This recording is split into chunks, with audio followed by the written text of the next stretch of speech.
جی جی بولیں، ابھی آگے وعلیکم السلام، وعلیکم السلام. آپ ٹھیک ہیں بھائی راہیل؟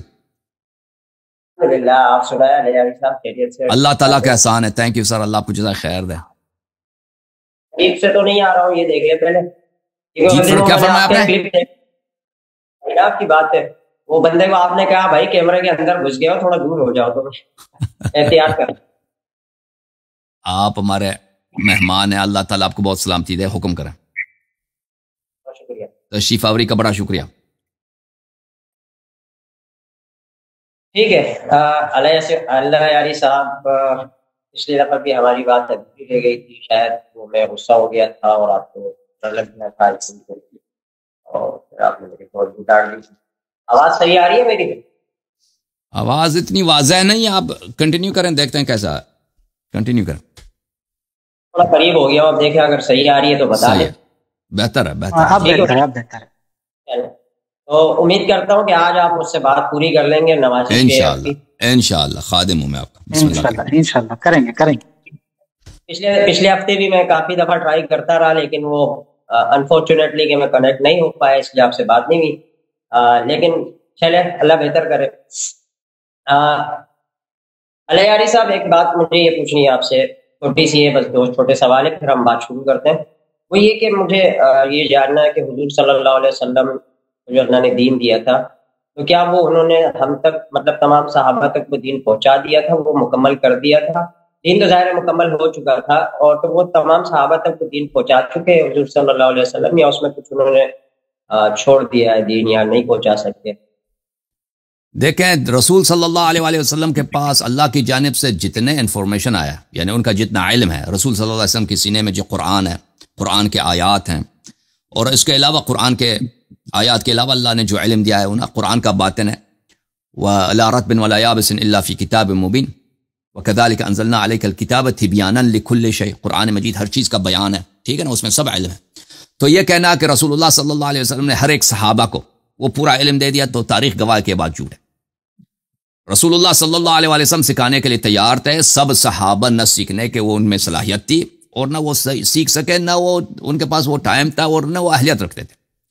تو رسول جتنا لوگوں کے میں گنجائش تھی، رسول اللہ صلی اللہ علیہ وسلم نے ان کو دین کی باتیں سکھائیں. کچھ لوگوں نے زیادہ سیکھا، کچھ لوگوں نے کم سیکھا، لیکن وہ سب انفارمیشن، وہ سب علم، وہ سب نور، جو ہر چیز کا بیان ہے، جو قیامت تک انسانیت کے ہر درد کی دوا ہے، اور اس کے ہر جہل کا شفا ہے، اور اس کے ہر مشکل کا حل اس میں ہے. وہ علم صرف اور صرف اپنے بھائی، اپنے وسیع امیر المؤمنین علیہ السلام کو دیا. وہ دوسروں کے پاس نہیں ہے، وہ علم صرف ان کے پاس ہے. باقیہ کے پاس رسول صلی اللہ علیہ وسلم نے جتنا لوگوں کی ضرورت ہے، جتنا وہ سنبھال سکتے ہیں، سیکھ سکتے ہیں، انہوں نے بہت سکھایا. جی بالکل، یہ اس طرح ہے، سب ایک جیسے نہیں تھے.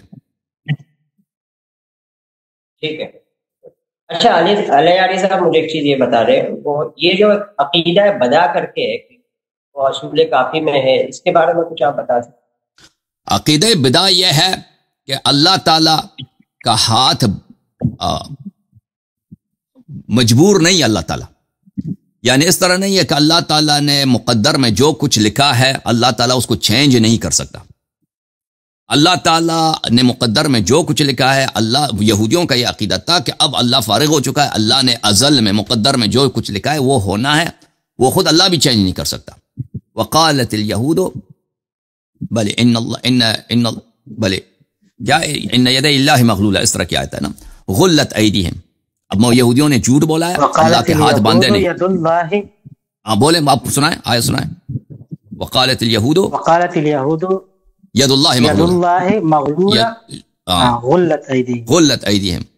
بلے یہودیوں نے کہا کہ ید اللہ مغلولہ، اللہ تعالیٰ کے ہاتھ بندے ہوئے ہیں، اللہ تعالیٰ جو کچھ اس نے تقدیر میں، قضاء و قدر میں لکھا اس کو چینج نہیں کر سکتا. قرآن مجید رسول اللہ صلی اللہ علیہ وسلم نے فرمایا کہ جھوٹ بولتے ہیں، اللہ تعالیٰ چاہے مقدرات کو بدل سکتا ہے. تو اللہ تعالیٰ کے پاس لوح محفوظ ہے، اللہ کے تعالیٰ کے پاس الکتاب ہے، اللہ تعالیٰ کے پاس قلم ہے، ٹھیک ہے نا. قلم میں، لوح محفوظ میں، الکتاب میں مقدرات جو لکھا گیا ہے، اگر اللہ تعالیٰ اس کو چینج کرے، یعنی اس سے ملائکہ کو آگاہ کیا ہے، ملائکہ کو، کچھ ملائکہ مقرب ہیں، ان کو پتہ ہے کہ تقدیر میں کیا ہے، کون شخص کب مرنا ہے، کس طرح مرے گا، کہاں پہ مرے گا، وہاں پہ لکھا ہے. رسول صلی اللہ علیہ وسلم کو خبر دی ہے، انبیاء کو خبر دی ہے، ٹھیک ہے نا. اگر اللہ تعالیٰ مثلا لوگ عبادت اچھی طرح کر، یہاں پہ کسی جگہ پہ عذاب آنی ہے، وہاں کے لوگ توبہ کرتے ہیں، اس گناہ سے باز آ جاتے ہیں تو اللہ تعالیٰ جو عذاب واجب ہوا تھا اس کو پیچھے کھینچ لیتا ہے، اس کو روک لیتا ہے. لیکن لوح محفوظ میں ان کے مقدر میں کیا تھا؟ عذاب تھا. تو اللہ نے اس عذاب کو چینج کیا، اب عذاب نازل نہیں ہوگا. تو اس کو بدا کہتے ہیں. بدا یہ ہے کہ اللہ تعالیٰ نے جو کچھ مقدر میں لکھا ہے اور جو ملائکہ کو بتایا، جو انبیاء کو بتایا کہ یہ چیز مشروط ہے اس شرط پہ کہ اگر یہ لوگ توبہ نہ کریں تو یہ عذاب نازل ہوگا. لیکن اگر انہوں نے توبہ کر لی تو پھر وہ چینج ہو جائے گا، وہاں پہ تقدیر ہی بدل جائے گی. ٹھیک ہے نا؟ لیکن اس کا مطلب یہ نہیں کہ اللہ خود آگاہ نہیں تھا. اللہ خود سب چیزوں پہ عالم ہے. اللہ کی ذات جو ہے عین علم ہے. اللہ تعالیٰ ہر چیز کا عالم ہے. جو کچھ قیامت تک ہونا ہے، قیامت کے بعد سب اللہ تعالیٰ کو پتہ ہے. اور جن چیزوں میں بدع حاصل ہونا ہے وہ اللہ تعالیٰ کو پتہ ہے. یہ ہے بدع کا عقیدہ. لیکن یہ بدع کے عقیدہ میں میں نے خود پڑھا تو نہیں ہے، لیکن اس میں مجھے جاننا ہے کہ اس میں کیا ایسا کوئی عنصر دیا گیا ہے کہ یہ اللہ سے غلطی ہو جاتی ہے تو پھر اللہ کو جو ہے وہ اس غلطی کو جلت عظمتو. دیکھیں میں آپ کو بتا دیتا ہوں کہ بدع کے متعلق اہل بیت علیہم، یہ تو غلطی کا تو کسی نے شیعوں پہ بہتان بھی نہیں لگایا نا کہ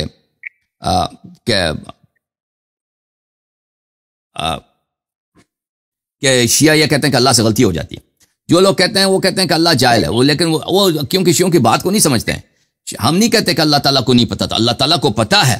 لیکن اللہ نے جو لوح محفوظ میں لکھا ہے، جو ملائکہ کو بتایا، جو انبیاء کو بتایا، وہ چینج ہو جاتا ہے تو اللہ تعالیٰ اس کو انفارم کر دیتے ہیں کہ بھئی یہ چیز چینج ہو گیا ہے. یہ غلطی نہیں ہے اللہ کی جانب سے، نستجیر باللہ. وہ چیز ہونی تھی. مثلا ایک شخص ہے، روایات احادیث میں ہے کہ مثلا ایک شخص صدق، آپ کا حدیث میں بہت ہے، ان البر والصدقۃ تدفع میتۃ السوء. صدقہ دینا جو ہے انسان کے عمر کو بڑھا دیتا ہے اور برے موت کو اس سے انسان کو بچا لیتا ہے. مثلا ایک شخص نے آگ میں جلنا تھا، اگلے دن اس کا ایکسیڈنٹ ہونا تھا، اس نے آگ میں یا ایکسیڈنٹ میں مرنا تھا. وہ ایک دن پہلے وہ کسی فقیر کو، کسی غریب کو، کسی یتیم کو اس نے 1000 روپے دے دیے، کپڑے خرید کے دے دیا، اس نے دعا دی، اس کا میتھِ سوء مؤخر کر دیا گیا. یہ تو بہت ہے، قرآن مجید میں آیا، روایات میں بھی بہت ہے. حضرت نوح علیہ السلام نے اپنے قوم سے کہا کہ تم اگر میرے ایمان قبول کرو تو الی اجل مسمى، تمہاری عمر بڑھی جائے گی، اجل مسمى تک تیری عمر بڑھائی جائے گی. وَيَؤْخِرُكُمْ إِلَىٰ أَجَلٍ مُّسَمًّى. تو یہ اللہ تعالیٰ کی جانب سے غلطی نہیں ہے. یہ بعض چیزیں ہیں جو ہے نا وہ انسان کی تقدیر میں مشروط ہیں. مشروط اس بات پر کہ اگر تم یہ کام نہ کرو تو موت آنی یا بلا آنی.